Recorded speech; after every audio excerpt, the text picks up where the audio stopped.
que el Tratado de Lisboa no es un tratado normal, es un tratado enormemente importante. Es decir, el Tratado de Niza, el Tratado de Ámsterdam no provocaban ni confusión ni decepción. ¿Por qué? Bueno, pues porque se insertaban pues, en una modificación de aspectos parciales de los tratados. El Tratado de Lisboa es un cambio muy profundo. O por decirlo de una manera, estamos con un decano de facultades de ciencias políticas, por decirlo de una manera, digamos, más concreta, tiene el germen de cambios muy profundos. Los tratados no cambian las cosas, pero son un instrumento que pueden hacer cambiar las cosas. Y por tanto, seguramente esta confusión a la que tú te refieres es precisamente porque no se habían previsto los cambios que introduce el Tratado de Lisboa. Yo tengo la sensación que en estos años, estos últimos 5 años, que se dice pronto, 5, casi 6, hemos volcado todos nuestros esfuerzos en lograr la ratificación, con todas las vicisitudes que conocéis de ese proceso, y nos hemos preocupado muy poco del contenido y de preparar la entrada en vigor del tratado. Yo creo que eso le ha pasado a la presidencia española, ¿no? De pronto, el 1 de diciembre, pues se han producido ahí, se ha producido la entrada en vigor, pues porque de pronto ya no nos creíamos que los irlandeses fueran a votar que sí en el segundo referéndum, que el señor presidente de la República de Polonia, pues sí, voy a firmar, qué cosa tan rara, y que el señor Klaus, en el último cuarto, dijera, mire, que han firmado todos, yo también. Y de pronto, pues, nos encontramos con todo sobre la mesa. Yo creo que la presidencia española le pidió durante improviso, ¿no? Y si recordamos, el inicio de la presidencia era la presidencia viejo estilo, de un país que preside el Consejo. No la Unión Europea, que no la ha presidido nunca, ¿no? Esta tarde he mandado una carta, he comprado el sello y me he encontrado que el sello pone Presidencia de España de la Unión Europea. ¿Qué historia es esa? Presidencia del Consejo de la Unión, vamos, Y ahora ni siquiera, ahora del trío, en fin, de los consejos sectoriales, ¿no? Pero al final, hombre, pues hay que ser un poquito, yo creo que más concreto. Bueno, pero eso es una anécdota. Sí quiero decir, me parece que es una anécdota significativa de la falta de preparación, ¿no?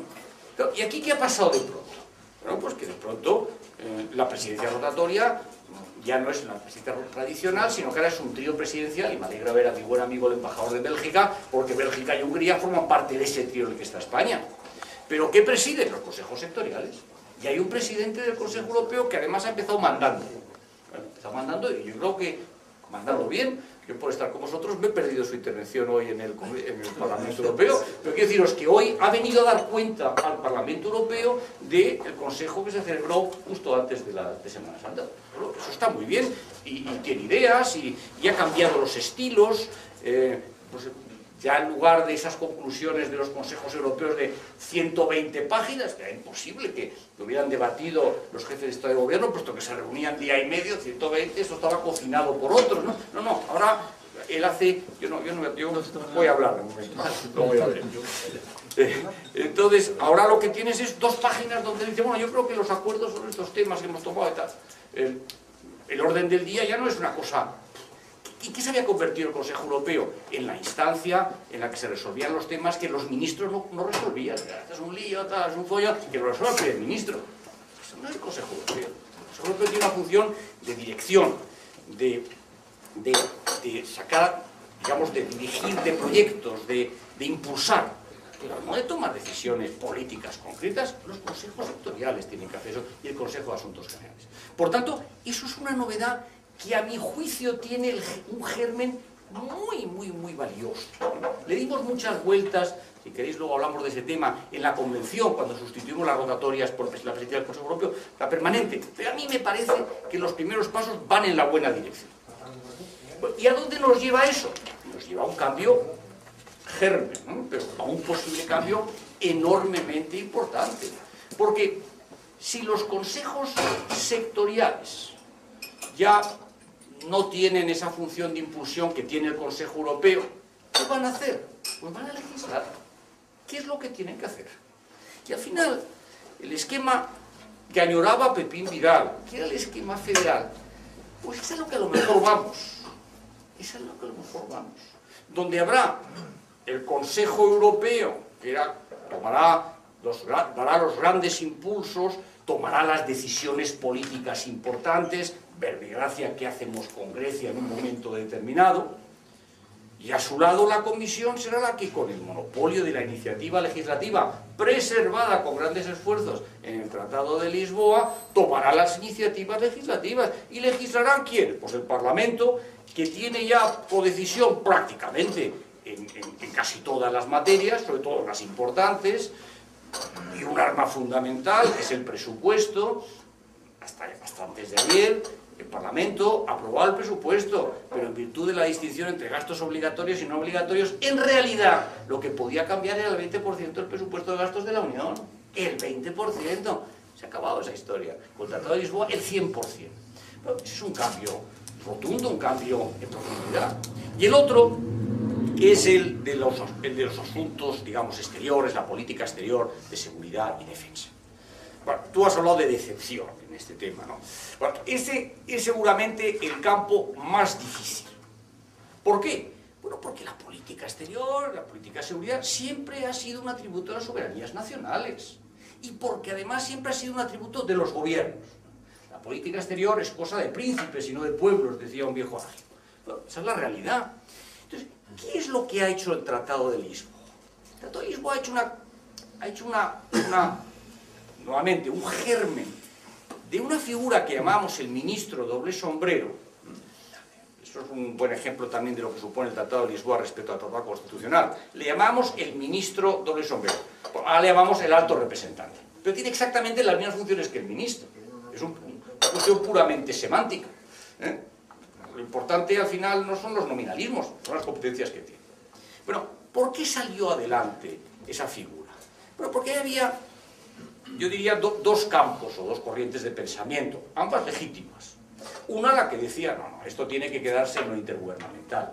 Pero la situación anterior al Tratado de Lisboa, al Tratado Constitucional, era una situación que no podía continuar. Es decir, el alto representante era el secretario general del Consejo, por tanto, el primer funcionario del Consejo Europeo. Y al mismo tiempo que tenía que ejecutar las decisiones del Consejo, resulta que los medios materiales y personales los tenía el comisario. No tiene ningún sentido. Pero entonces, ¿qué hemos hecho aquí? Lo hemos fusionado.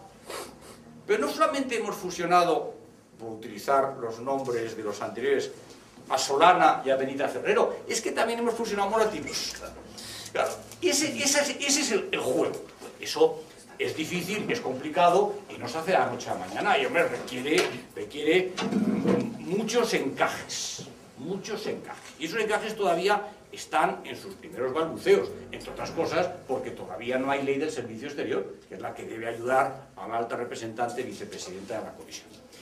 Pero decimos, bueno, pues todavía no hay. Bueno, yo recuerdo que la señora Ashton está en funciones desde el mes de febrero, bueno, y ha presentado ya un proyecto de ley de servicio exterior. Estamos en el mes de abril, pues no está mal. Lo que pasa es que los medios de comunicación estáis muy impacientes. No, queréis que las cosas se resuelvan y esto pues requiere un cierto tiempo para encajar bien las piezas de este rompecabezas, que son unas piezas complicadas de encajar. No es fácil hacer esto, bueno, y no es fácil diseñar ese servicio exterior. Tú dices, la señora Ashton, claro, es decir, cuando tiene que sustituir a tres, bueno, pues evidentemente, como no es el Espíritu Santo, no se puede desdoblar y no puede estar al mismo tiempo en Ucrania y en Córdoba. Bueno, la critican por no estar en ninguno de los dos, o en un tercero. Eso no puede ser. Entonces, hay que pensar cómo hacemos eso. Hay que ver, tema delicado, tema muy importante, cómo las competencias comunitarias en materia de comercio, en materia de ayuda al desarrollo, importantísimo, al desarrollo, y en materia de ayuda humanitaria, que son competencias comunitarias, cómo encajan eso en ese doble sombrero que al mismo tiempo va a tener las competencias puras y duras de política exterior y de seguridad y defensa. Eso no es sencillo, eso requiere un tiempo, ¿no? Yo lo que creo es que hay que darle tiempo a la señora Ashton, y creo que hay que, yo creo que se ha sido muy cruel con ella, ¿no? Muy cruel con ella, y creo que hay que esperar, creo que hay que dar tiempo a este tema, y creo nuevamente que aquí está el germen, en este Tratado de Lisboa, y en esta figura del alto representante o ministro doble sombrero, está el germen también de un avance muy real de la Unión Europea en un ámbito que hasta ahora ha estado vedado para ello.